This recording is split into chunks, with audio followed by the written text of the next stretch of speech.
안녕하세요. 저는 3학년 8반 25번 이재영이고요. 이번 프론티어 사이언스를 맞아서 컴퓨터는 디지털 정보를 어떻게 기억하는가라는 주제로 이 발표를 하도록 하겠습니다. 일단은 저는 먼저 이 메모리의 기본 단위가 되는 레치에 대해 소개할 거고요. 그리고 이 레치가 어떻게 레지스터를 구성하는지, 그리고 마지막으로 브래드보드 내 회로를 직접적으로 실습을 해보면서 레치의 기본 구성을 익혀보는 시간을 가지도록 하겠습니다. 네, 먼저 그 메모리의 기본 단위가 된 레치부터 소개하도록 하겠습니다. 레치 같은 경우는 두 개의 입력값으로 구성되는데 하나는 셋이고 하나는 리셋입니다. 그리고 나머지 하나는 이제 출력값 하나로 구성이 먼저 되는데요. 일단 셋 같은 경우 어떤 기능을 하냐면은 이제 정보를 직접 입력하는 역할을 하고, 리셋 같은 경우는 다시 저장된 정보를 초기화시키는 역할을 합니다. 그래가지고 이 첫 번째 입력값을 셋이라고 할게요. 이 셋을 바로 오월 게이트를 통해서 출력값으로 연결합니다. 이렇게 되면 어떻게 되냐 하면은, 만약 셋을 키게 될 경우 정보가 1이 입력되고 끄게 될 경우 0이 입력돼요. 근데 여기까지 가지고는 이제 정보를 기억한다고 보기는 힘들죠.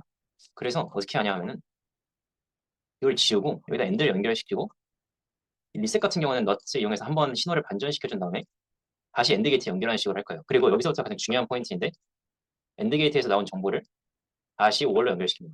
이렇게 되면 이제 정보가 저장되는 형태를 띄는데 한번 보도록 할게요. 이렇게 되면 셋에 1을 입력했을 때 출력값이 아까와 똑같이 1이 나오는 걸 확인할 수 있죠. 근데 만약 끈다 해도 1이 계속해서 저장되는 모습을 확인할 수 있습니다. 그래서 이 1이 저장되는 값은 이 셋을 껐다 켰다 상관없이 계속 1로 유지가 되죠. 왜냐하면 이 엔드에서 나온 입력 신호가 다시 5월로 돌아가면서 어떤 일종의 하나의 신호가 저장되기 때문에 이런 현상이 일어나는 것입니다. 반면에 리셋 한번 키게 되면 다시 신호가 온 상태로 돌아오는 것을 확인할 수 있습니다. 그래서 만약에 이제 셋으로 정보를 입력하고 언제든지 다시 끄고 싶다 하면 리셋에 입력하면 다시 정보가 꺼지는 형태로 되는 것이죠. 여기까지 이제 레치에 대한 기본 설명이었고요. 이 변형된 레치 같은 경우는 아까처럼 셋 리셋이 입력값이 아니라 데이터 스토어가 입력값입니다. 그래서 이것의 특징에 대해 설명해 드릴게요. 아까 셀 리스트 같은 경우에는 입력값을 조금만 그 외부에서 입력값이 만약 임의로 변경되었을 경우에 그 출력값이 크게 달라진다는 그런 불안전성을 내포하고 있어요. 하지만 이 데이터 스토어 같은 경우는 이 스토어에 입력된 입력값에 따라서 데이터에 입력된 입력값의 출력 여부가 달라진다는 그런 장점이 있습니다. 좀 말로 하기 복잡하니까 바로 설명을 통해서 보여드리도록 할게요. 이 같은 경우는 이제 엔드 데이터를 각각 레치에 연결시키는 형태로 먼저 시작이 되는데요. 이 두 개의 출력값이 셀 리셋으로 보시면 될 것 같아요.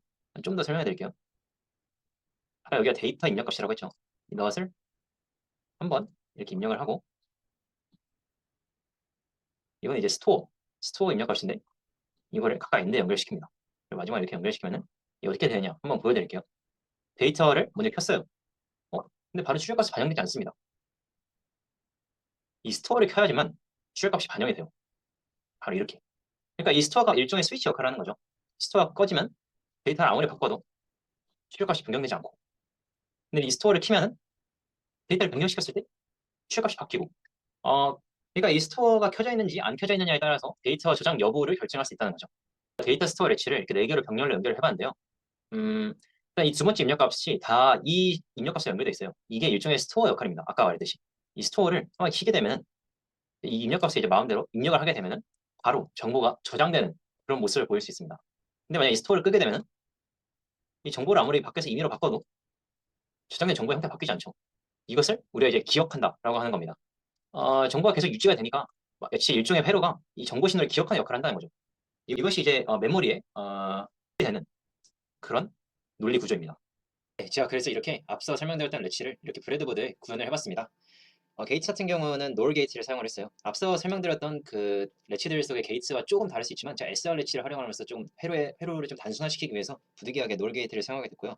첫 번째 스위치 같은 경우는 이제 셋, 그리고 두 번째 스위치 같은 경우에는 리셋을 각각 대표한다고 볼 수 있습니다. 셋 같은 경우 이렇게 누르게 되면은 하나의 데이터를 저장한다 이렇게 확인할 수 있고요. 리셋을 이렇게 누르게 될 경우 정보가 다시 초기화가 되네요.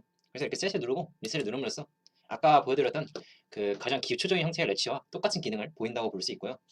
그러니까 브레드보드 실습까지 해서 레치 기억하는가에서 레치와 그 레치가 구성되어서 이루는 레지스터를 중점으로 해서 메모리에 대한 설명을 마쳤습니다. 네, 이상으로 프론티어 사이언스 이렇게 종료하도록 하겠습니다. 감사합니다.